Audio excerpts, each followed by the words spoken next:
여야 의원들의 이번 재보궐선거 결과 평가 들어보겠습니다. 새누리당 김진태 의원, 새정치민주연합은 이현주 의원 초대했습니다. 어서 오십시오. 안녕하십니까. 안녕하세요. 네. 어제 이 두 분은 한 분은 축제의 밤, 한 분은 침묵의 밤, 불면의 밤 보내셨습니다. 두 분도 좀 그러셨습니까? 비슷하게? 뭐 좀 기분 좋았죠. 이현주 의원님은 어떠셨습니까? 네, 좀 착잡했는데요. 예.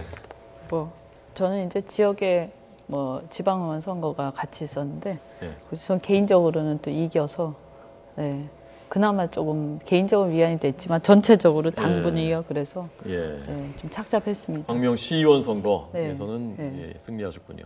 총평부터 좀 들어보고 싶습니다. 어떻게 보셨는지, 어떤 포인트를 보셨는지. 예, 제가 그러면 먼저 우리 국민 여러분께 감사드리고 싶습니다. 네. 결코 또 이 새누리당 저희가 그렇게 잘해서 이런 결과가 나왔다고는 생각하지 않습니다. 예. 네, 국민들이 국회의원 다 아주 염증을 내고 있는 거 잘 알고 있습니다. 그러면서도 국회의원은 되고 싶어 하면서도 국회의원은 또 다 미워하는 거 다 알고 있습니다. 근데 이제 좀 그만 싸우고 일 좀 하라는 그런 이제 국민의 명령으로 저희는 생각합니다.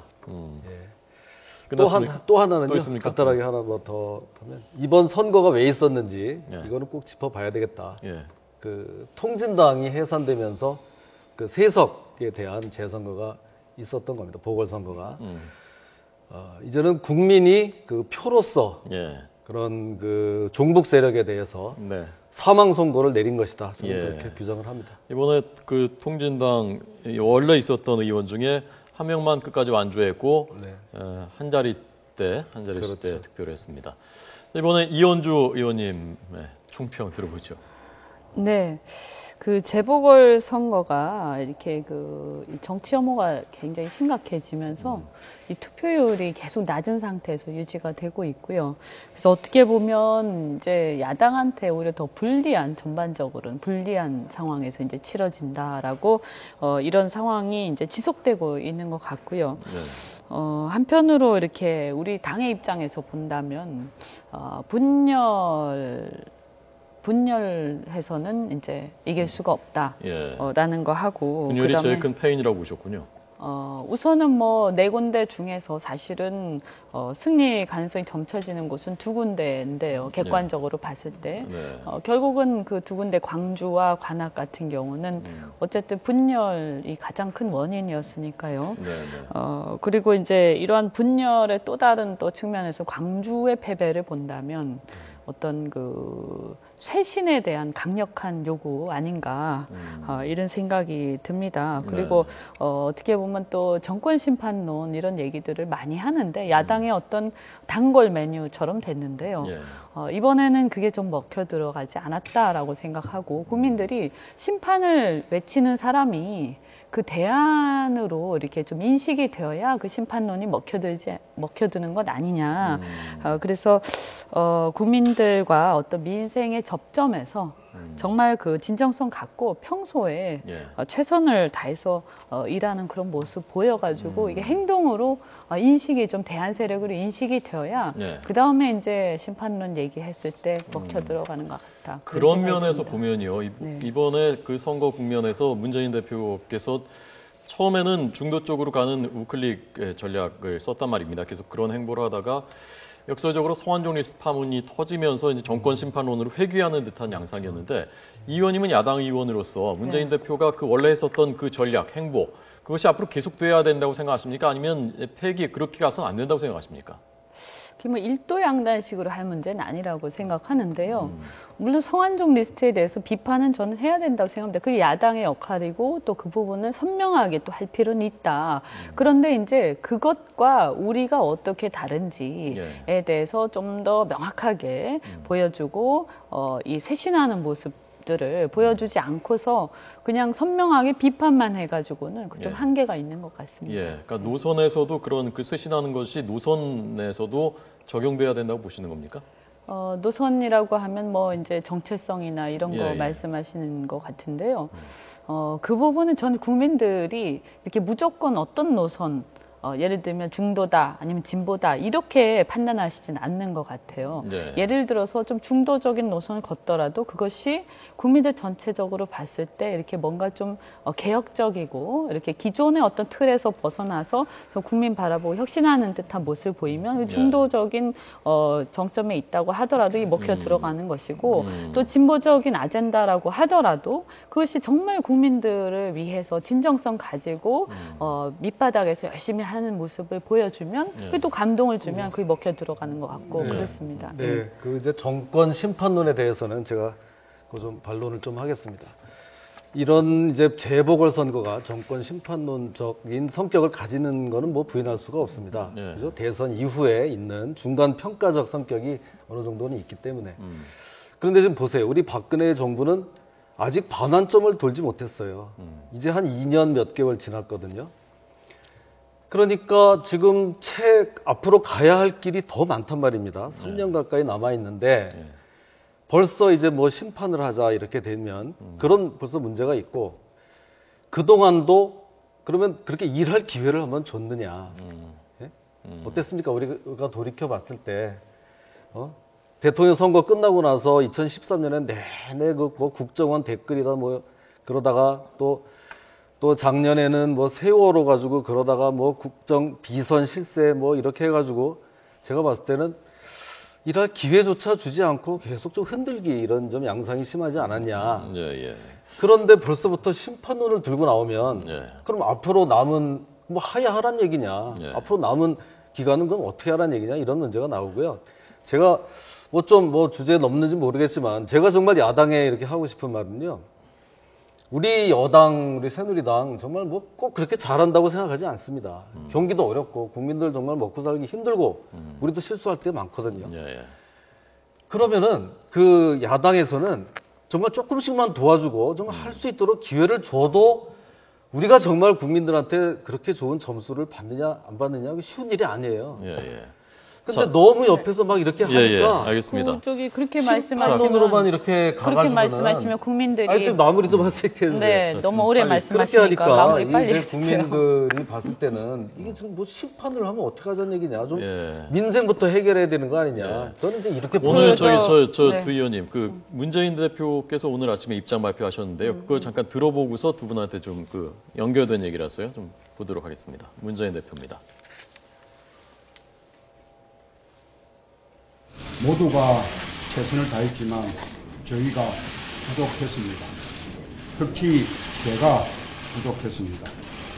박근혜 정권의 경제 실패, 인사 실패, 부정부패에 대한 국민의 분노하는 민심을 제대로 대변하지 못해 참으로 송구스럽습니다. 우리 당이 대표한 것일 뿐 국민이 대표한 것이 아닙니다. 우리 당은 이번 선거 결과에 굴하지 않고 국민과 함께 할 것입니다. 특히 국민의 삶을 지키는데 한 걸음도 물러서지 않을 것입니다. 국민의 삶을 지키는데 한 걸음도 물러서지 않겠다라고 말했고요. 과거에도 재보선이 있으면 뭐 여당이 이기면 전국 주도권이 여당한테 넘어간다. 정부 여당한테 넘어간다라고 늘 분석을 합니다만 제 기억에는 그렇게 잘 되지 않았었던 것 같습니다. 제가 오히려 국간에서 인심난다고 야당이 좀 이기면 국정에 협조하고 그런 측면이 있는데 그리고 지금 이제 문재인 대표께서도 막 공무원 연금 개혁 이런 얘기도 포함되는 것 같은데 국민의 삶을 지키는 데는 양보하지 않겠다라고 하니까 연금 개혁이나 이런 것들이 탄력을 받겠는가 오히려 더 삐걱거리지 않겠는가라는 그런 그 분석들도 있거든요. 어떻게 보십니까, 김 의원님은? 예, 지금 그 나온 자료 화면 그 중간에요. 제가 이 지금 그 논평문을 가지고 있는데요. 저기 지금 나온 거는 뭐 좋은 훌륭한 말씀을 하셨는데 그 중간에 지금 빠진 부분이 있어요. 여기 보면은 대선 자금 부정부패를 덮으려 하거나 여당이 세월호 참사 진상규명을 하지 않으면 더 야당답게 강력하게 나가겠다. 이런 부분이 나옵니다. 그래서 저는 이거를 좀 주목을 하는데요. 이렇게 지금 선거를 치르고도 대선 자금 부정부패, 세월호 진상규명을 하지 않으면 더 앞으로 강경 투쟁을 하겠다고 밝히고 있어요. 이거는 과거 획기적 아니냐. 지금 우리는 좀 요 얘기 좀 마무리할 수 있게 해주세요. 마무리 좀 짧게 해주세요. 너무 지금 우리는 공무원 연금 개혁도 해야 되고 지금 이 미일 동맹 강화로 동북아 정세도 지금 경랑에 쌓여 있고 이렇게 하는데 대선 자금 밝혀야 되고 세월호 진상규명 합니다 하는데 맡겨놓고 우리는 앞으로 나가야 된다. 네. 앞을 보고. 선거 이기셨다고 너무 의기양양하시면 안 됩니다. 아니, 그게 또 제가 그렇게 되는 거예요. 아니요, 정말로요. 이걸 국민들의 아니 저도 제 얘기를 하는 거예요. 뭐 상대 발언 좀 경청해 주시고요. 그럼요. 이 선거가요. 지금 보궐선거는요. 어차피 이제는 조직선거가 됐습니다. 투표율이 예를 들어서 직장 다니시는 분들이 나와서 투표를 안 하세요. 대부분이. 조직선거인 상황에서 결국에는 냉정하게 보면 표를 계산을 해보면 이 분열하면 아니, 이거 패배가 제가 얘기 좀 얘기를 좀 계속 할게요. 하잖아요 지금. 네, 분열하면 패배가 자명하게 돼 있는 거예요. 그런데 이제 이거를 또 적반하장격으로 이제 새누리당에서 국민들이 마치 다시 재신임했다 이렇게 과장되게 해석을 하시면 내년 총선에서 굉장히 어려울 수 없는데요? 네, 제가 계속 좀 말씀드릴게요. 그리고 그러니까 지금까지 해오던 게 참 잘했고 아무 문제도 없었고 이렇게 생각하시면 안 된다는 거예요. 그리고 아마 문재인 대표님 말씀하신 것도 그 자체가 틀린 말씀은 아니에요. 네, 부패에 대해서 제대로 하지 않거나 또 세월호 문제에 대해서 제대로 하지 않거나 하면 당연히 야당으로서 문제 제기하고 열심히 해야 되는 거죠. 우리가 재보궐선거에서 패배했다고 해서 우리가 우리 나름대로 우리 자신을 반성하고 혁신하고 쇄신할 건 해야 되지만 그렇다고 해서 기가 죽어가지고 야당으로서 해야 될 일을 하지 않을 때 그때는 우리도 더 크게 저는 심판받을 거라고 생각합니다. 그래서 그런 부분에 대해서 각자가 좀 겸허하게 국민들의 의사를 존중하고 또 해석할 필요가 있다고 생각을 하고요. 좀 그랬으면 좋겠습니다. 네. 김무성 대표는 이번에 어느 정도 이번 선거 승리에 김무성 대표 역할이 어느 정도였다고 보셨습니까? 당내에서 김 의원님. 뭐 아주 큰 역할을 하셨죠, 뭐. 박근혜 대통령의 역할은요? 뭐 선거에 개입하실 수도 없고 대통령은. 지금 아프시지 않습니까? 그리고 대국민 메시지 발표했고요. 이런 것이 영향을 좀 상당히 미쳤습니까? 저는 굉장히 많이 미쳤다고 생각합니다. 이제 어떤 면에서 미쳤다고 생각하냐면 아니요, 이거는 이제 여당의 지지자들을 결집하는 그런 효과가 있었다라고 생각을 하고요. 어차피 재보궐선거 자체가 이 노는 날이 휴일이 아니기 때문에 사실은 직장인들 투표 성향이 낮고 이런 상황에서 또 보수적 지지층들이 결집해서 뭔가 이렇게 저런 상황인데 좀 도와줘야겠다. 또 이런 마음이 좀 일으키지 않았을까? 그거는 사실은 그 나쁘다고 생각 안 합니다. 어떻게 해서든 지지자들을 결집시키는 그것도 하나의 능력이기 때문에.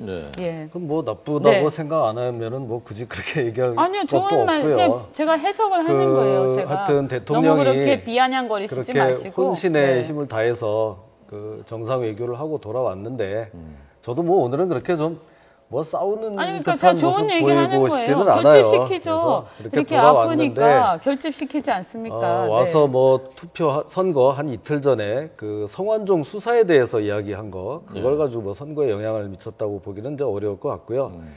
다만 이제 거기서 조금 좀 아쉬운 거는 정말 고열 복통으로 좀 링거 투혼을 발휘하셨다는 건데 그래서 야당에서 나온 논평 중에는 그런 거를 뭐하러 공개를 하느냐 하는 그런 얘기가 나와서 그래서 우리 그냥 이거는 여야 뭘 다 떠나서 사람이 아프다고 하는데 그걸 또 그렇게 공개를 뭐하러 하냐 이렇게 또 시비를 걸고 나오는지 그건 지금 다시 토론하면 문제는 아닌 것 같고요. 잘하셨어요. 아까 야권 분열이 이번 패배의 주요한 원인 중에 하나라고 분석하셨는데 그러면 이제 총선 다가오지 않습니까?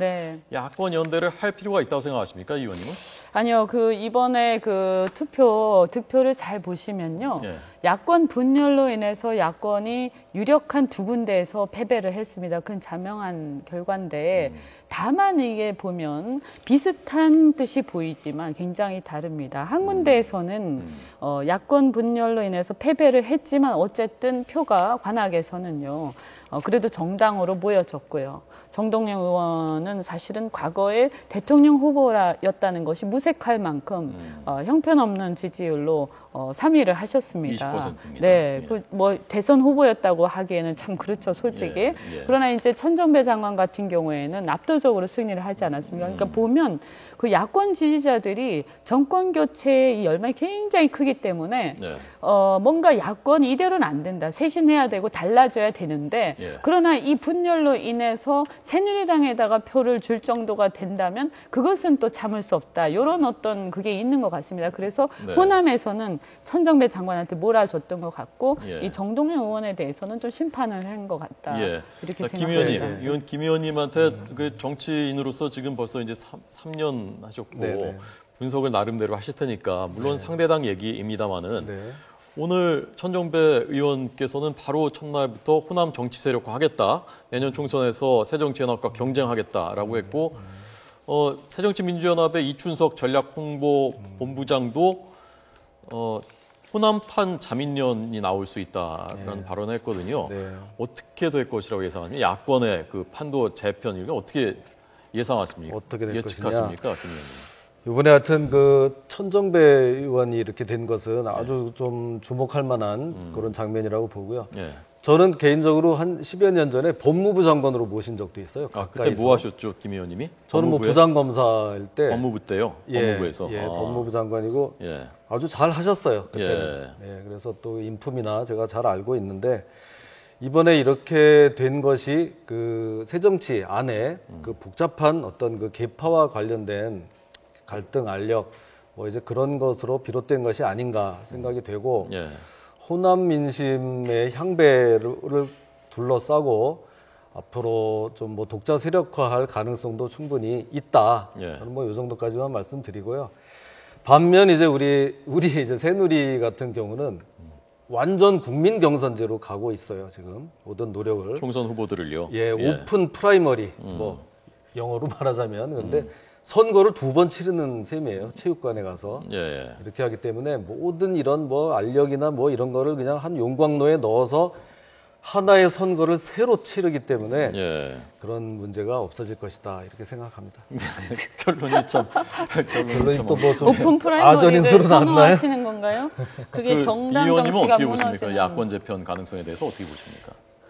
저는 뭐 천정배 장관께서 하신 얘기 중에서 제일 이렇게 귀에 이렇게 딱 와닿는 게 정권 교체 미랄이 되겠다 이러셨어요. 예. 그리고 어쨌든 호남에서 호남 정치 복원을 주장하면서 이렇게 되셨고 또 그것을 이제 호남 정치 개혁을 바라는 국민들이 밀어줬다라고 생각을 합니다. 예.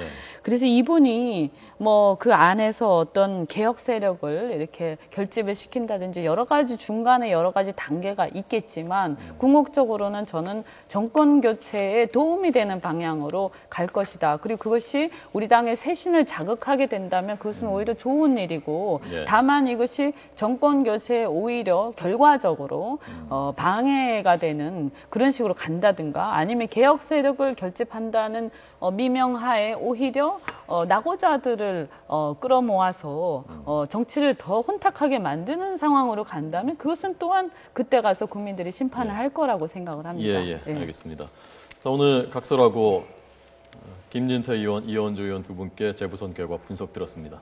고맙습니다. 잘 들었습니다. 네.